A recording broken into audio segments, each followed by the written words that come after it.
не деп отқанын көрген жоқпын. Осы моментке кішкене көтім шыдамай кетті осыған. Сами И придумали. интересная история. Да. Ты же видел видос с открывашкой, где вот так вот Рэнди держит эту фигню, бах, Да, переход. да. Я расскажу. Давай нахуй. Я расскажу историю сначала. Сен емес, мен айтам бірінші историяны. Короче, былай. Бипхаустан осы открывашканы түсіруге мен Асхат екеуміз сығып баратырық қой енді Yellow House'ның үйіне баратыр.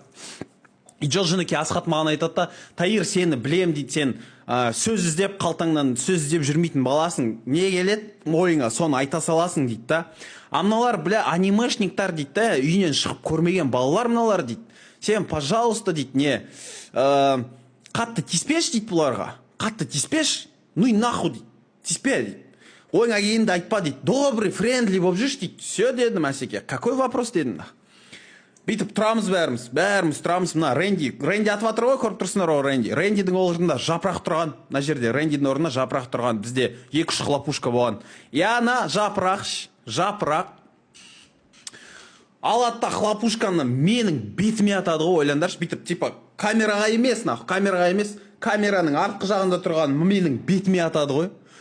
Мен бүйтіп тақ етіп маған тиеді, мен бүйтіп бет басымды бүйтіп жөндеп үлгермей атсам, Асхат тұрады да. Жапырақ, нахуй, ты чё, блядь, долбоёб, что ли, нахуй, деп айқайлай бастайды ғой.